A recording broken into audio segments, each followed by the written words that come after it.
জেলা কংগ্রেস কমিটির সভাপতি প্রাক্তন মন্ত্রী মনোজ চক্রবর্তী মহাশয় উপস্থিত আছেন, প্রাক্তন বিধায়ক ফিরোজা বেগম মহাশয় উপস্থিত আছেন, মিল্টন রশিদ মহাশয়, শেখ শফিউজ্জামান সাহেব, জেলা কংগ্রেসের সমস্ত নেতৃত্ববৃন্দ, সর্বস্তরের নেতৃত্ববৃন্দ এবং আমার সামনে আগত মুর্শিদাবাদ জেলা থেকে বিভিন্ন স্তরের কংগ্রেসের সৈনিকগণ, শুধুমাত্র আপনাদের কারণে এই মুর্শিদাবাদ জেলার বিভিন্ন প্রান্তে প্রতিটি গ্রামে প্রতিটি পাড়ায় পাড়ায় জাতীয় কংগ্রেসের পতাকাটা পথ করে ওঠে।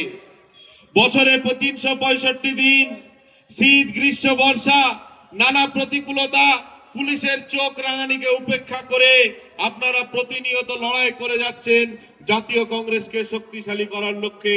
তাই প্রত্যেকটা কংগ্রেস কর্মীকে আমি স্যালুট জানাই, সংগ্রামী অভিনন্দন জানাই। আমরা রাহুল গান্ধীর নেতৃত্বে গোটা ভারতবর্ষ জুড়ে মোদী মুক্ত ভারত তৈরি করার স্বপ্ন দেখেছি এবং অধীর রঞ্জন চৌধুরীর নেতৃত্বে গোটায় বাংলায় মমতা মুক্ত বাংলা গড়ার লক্ষ্যে দেখেছি। আর এই স্বপ্ন পূরণের কাণ্ডারি হলো এই কংগ্রেসের কর্মীরা। আজকে বর্তমানে দেখছেন বিগত দিনে এসআইআর, বিগত দিনে এনআরসি, কৃষি বিল, ওয়াকফ আইন থেকে শুরু করে নোটবন্দি, বিভিন্ন কালা কানুন নিয়ে আসা হয়েছে। মানুষজনকে একটা অসুবিধার মধ্যে ঠেলে দেওয়া হচ্ছে।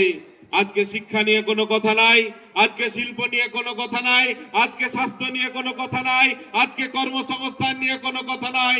দেশের সংবিধান আজকে ভূলুণ্ঠিত, দেশের গণতন্ত্র আজকে পদদলিত, দেশের সাম্প্রদায়িক সম্প্রীতি নষ্ট হয়ে গেছে, দেশের ঐক্য নষ্ট হয়ে গেছে। অথচ সাধারণ মানুষকে ভুলিয়ে দেওয়ার জন্য নতুন করে এসআইআর নিয়ে আসা হয়েছে, স্পেশাল ইন্টেনসিভ রিভিশন, যেখানে এই সমস্ত ইস্যু থেকে মানুষকে ঘুরিয়ে দেওয়া হয়।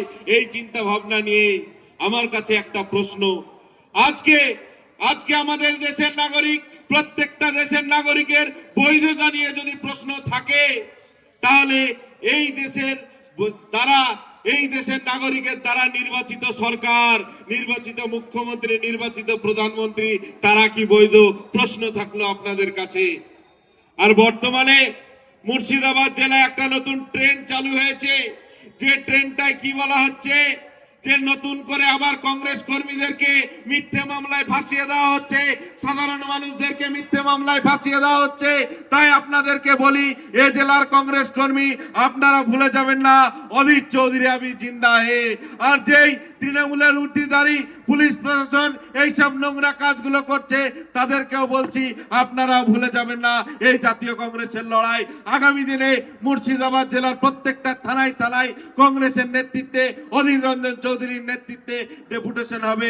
সকলে ভালো থাকবেন, সুস্থ থাকবেন। জয় হিন্দ, বন্দে মাতরম। জাতীয় কংগ্রেস জিন্দাবাদ, যুব কংগ্রেস জিন্দাবাদ, অধীর চৌধুরী জিন্দাবাদ, রাহুল গান্ধী জিন্দাবাদ।